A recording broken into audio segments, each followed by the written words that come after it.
Hey guys, so welcome back to our second session with Lindo and Gilly. We've been having so many good conversations off camera. I wish that you could have been a part of it.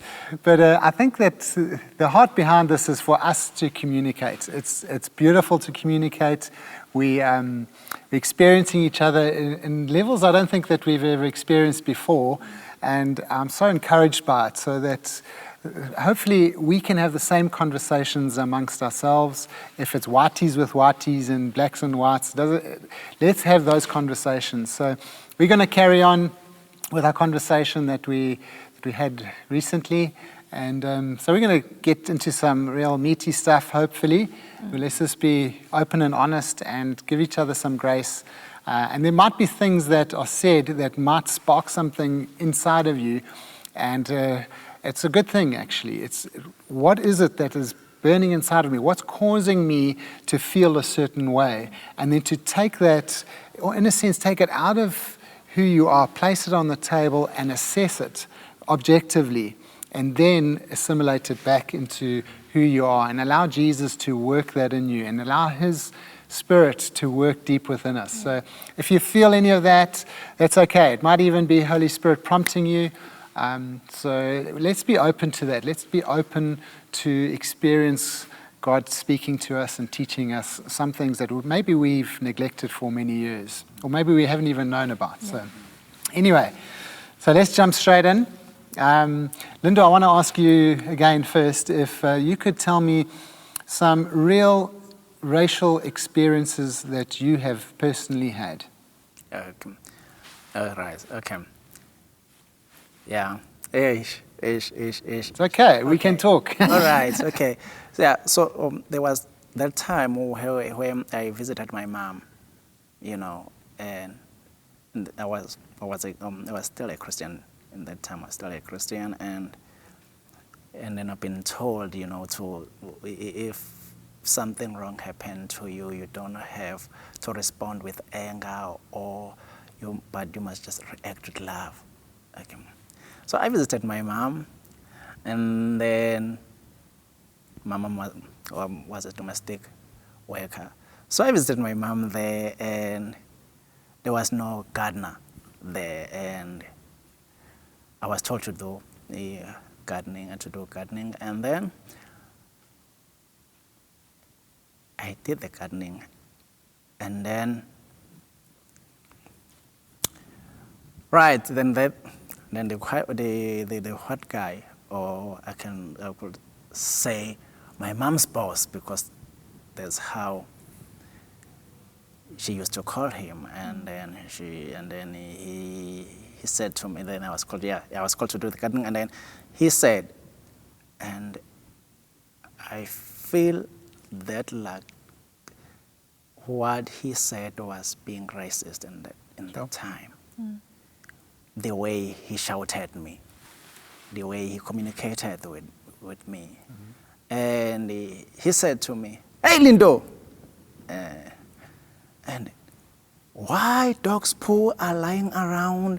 Why don't you just pick this, dog's poo?" And I feel like crying in that time, and because I didn't have any gloves, to pick up dog's poo, and I went to my mom, and I said, "Mom, is it possible for you just to give me something to wear, because now I've been told to." And my mom said, "I normally pick dog's poo with my bare hands, and Sure. Why? You can just go and do it. There's nothing wrong." And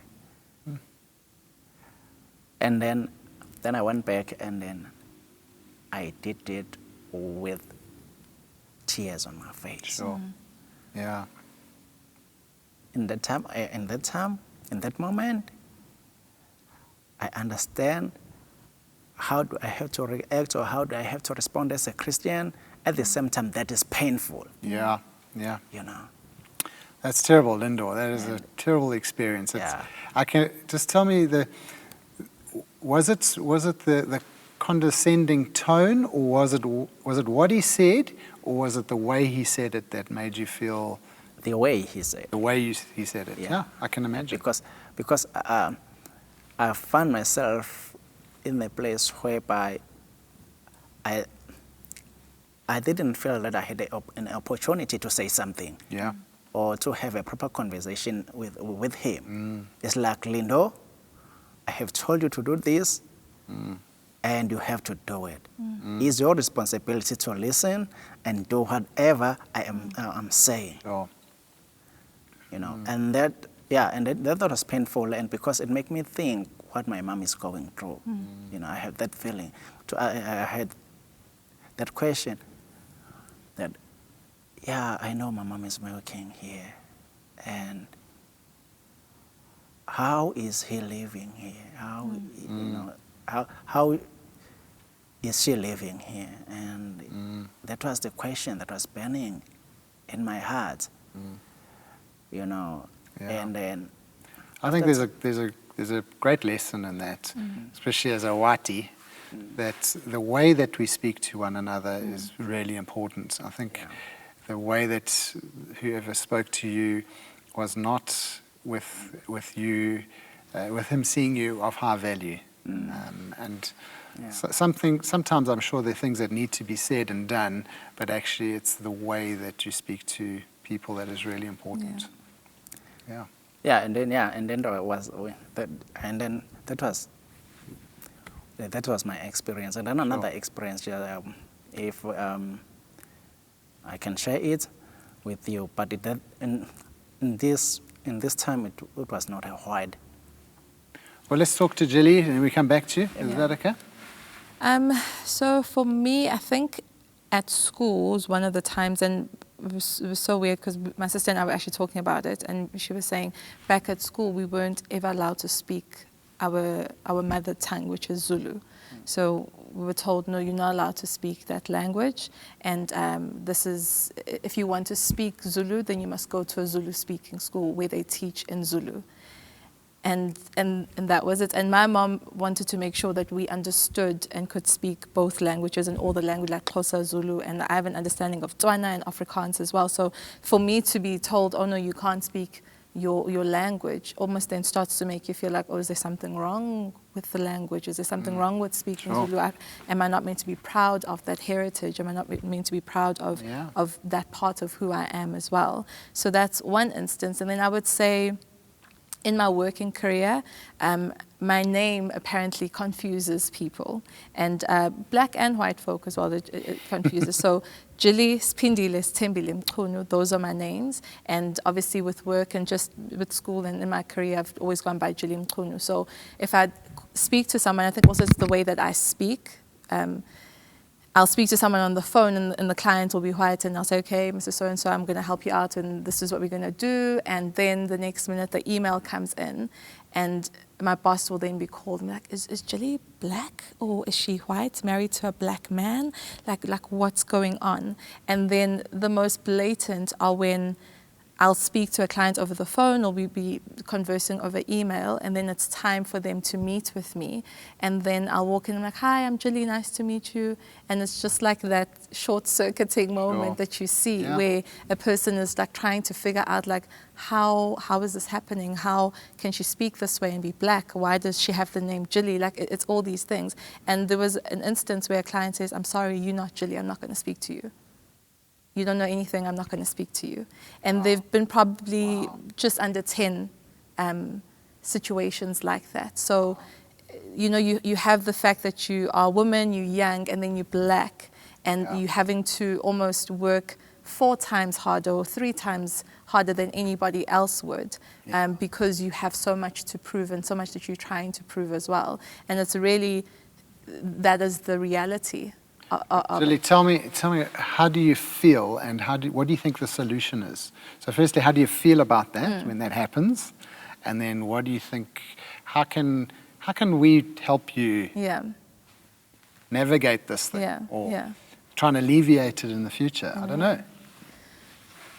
So I think the first with the school thing, you're a child and you're young and your teachers are the authoritarian at the time. So you're just like, okay, well, that's what the teachers are saying, and that's it.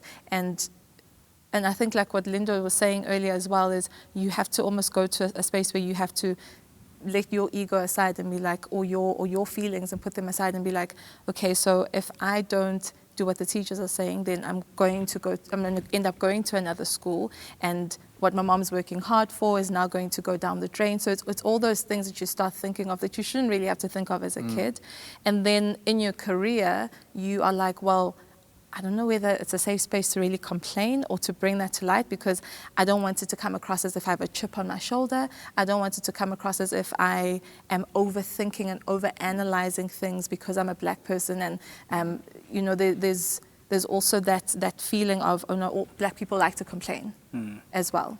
And I don't want to be that black person who likes to complain. So you're having all these internal conversations with yourself. Yeah. And at the root of it, you know it's not right. It's not okay to be treated that way. I mean, at the end of the day, it's still part of racism as well. And that's where it stems down to. So in the moment, like the first couple of times with work, it was really hurtful, because I was like, I actually know what I'm talking about. Yeah. You know, I am here on merit, and what I have to offer is of value.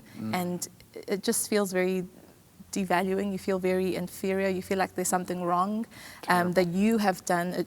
And because I'm empathetic, I started then taking it on myself, and I'm just like, oh, maybe I've done something to offend this person. You know, you have all these unhealthy conversations in your head as well that are completely a false narrative. Yeah.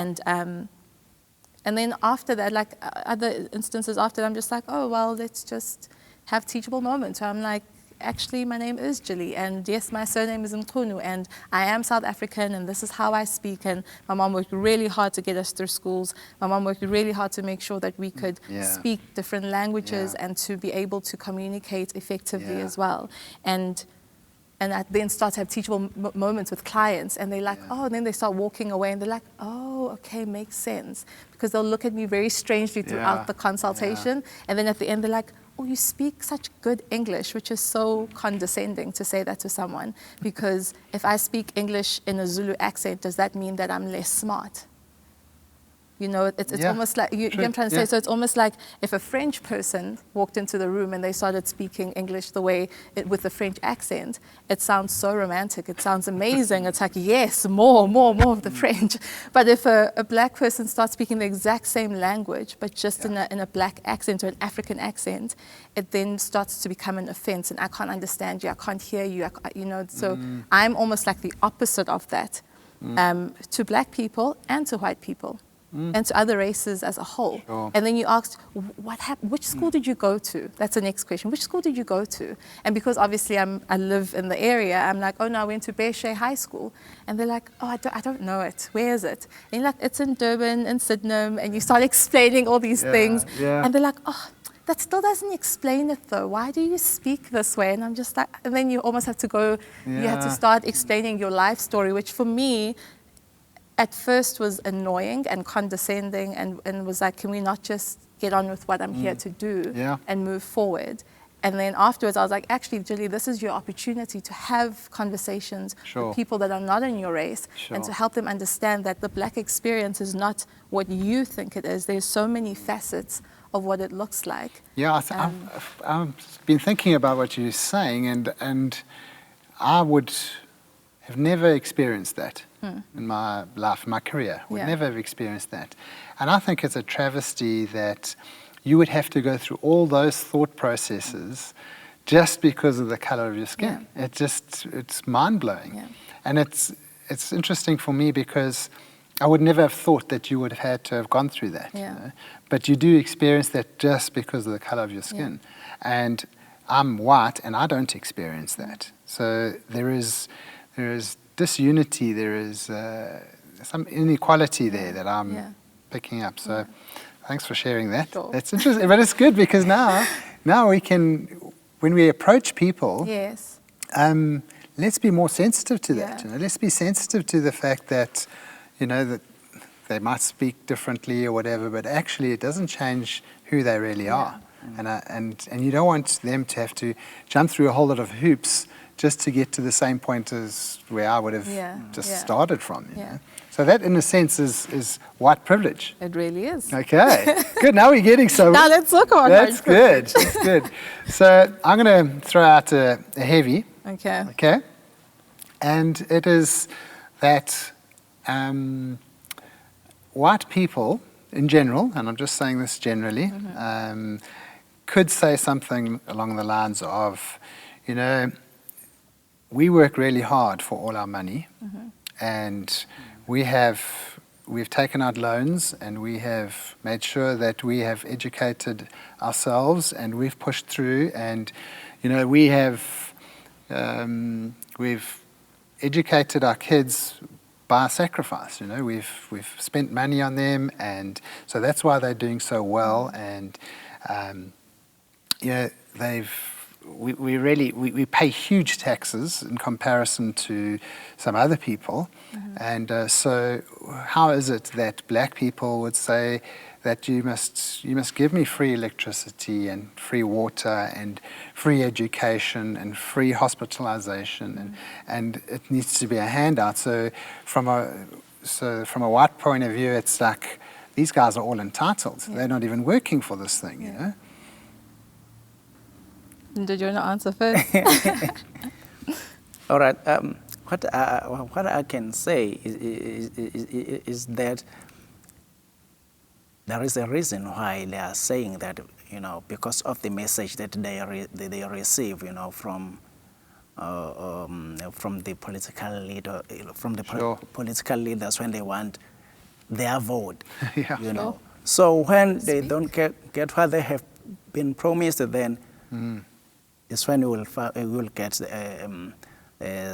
such conversation, such things whereby they will demand to have that. Because why are they demanding that? It's because the leaders, they have promised them that they will get that free. Sure. So when that doesn't happen, then they will start saying, and then they will start doing strikes because they just want to see that being applied. Sure. So if that does not happen, and then they will have that. You will find my brothers, you know, toying there and say, you promised us. So I think the cause of that is the message that they receive. Cool. Gilly? That's I didn't even think of that side. Honestly, I didn't. Yeah, it's good. I really didn't even think of that side of things. For me, when I hear that message of black people are being entitled, and you're saying like we've taken out loans and we've done all of these things, I then on my side, I'm sitting there and I'm like, I hear what you're saying. At the same time, because of our past and our country's past of apartheid, there is a difference. As much as we've come to a space of democracy, but there's still a massive difference in how white people and black people live. It's not the same. It's not the same at all.